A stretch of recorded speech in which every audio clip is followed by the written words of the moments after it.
साथियों, भुज और कच्छ की यह धरती सिर्फ एक भौगोलिक स्थान मात्र नहीं है, बल्कि यह धरती अपने आप में एक इमोशंस है, एक यह साहस की गाथा है।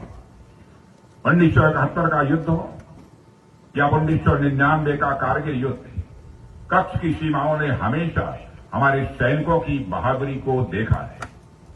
यह वह धरती है जिसने प्रकृति के प्रकोप और शत्रुओं के आक्रमण दोनों को सदियों से चुनौती दी है। इस धरती में रेत भले ही है, लेकिन उस रेत की रग रग में वीरता कूट कूट कर भरी हुई है।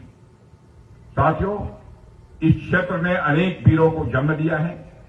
यहां के लोगों की जीवटता, उनकी कठिन परिस्थितियों में जीने की कला और उनका देशभक्तिपूर्ण जज्बा पूरे देश के लिए एक प्रेरणा का यह स्रोत है।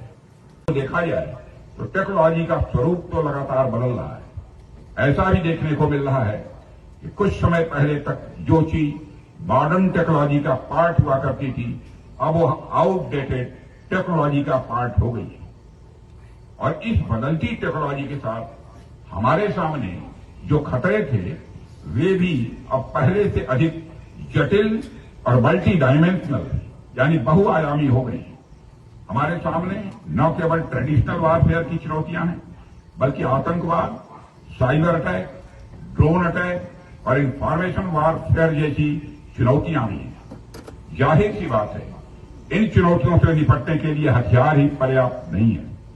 इसके लिए मेंटल स्ट्रेंथ, मानसिक ताकत, अपडेटेड नॉलेज, सामयिक ज्ञान और क्विक एडेप्टेबिलिटी यानी हर परिस्थितियों के अनुरूप अपने को ढालना, यह भी आवश्यक है। याद रखिए, युद्ध केवल हथियारों से नहीं लड़े जाते। युद्ध जीते जाते हैं मनोबल, अनुशासन और निरंतर तैयारी से। इसलिए मैं आपसे यह भी कहूंगा कि आप नई टेक्नोलॉजी को अपनाइए, ट्रेनिंग को अपनी दिनचर्या का हिस्सा बनाइए और हर परिस्थिति के लिए आप खुद को तैयार रखिए।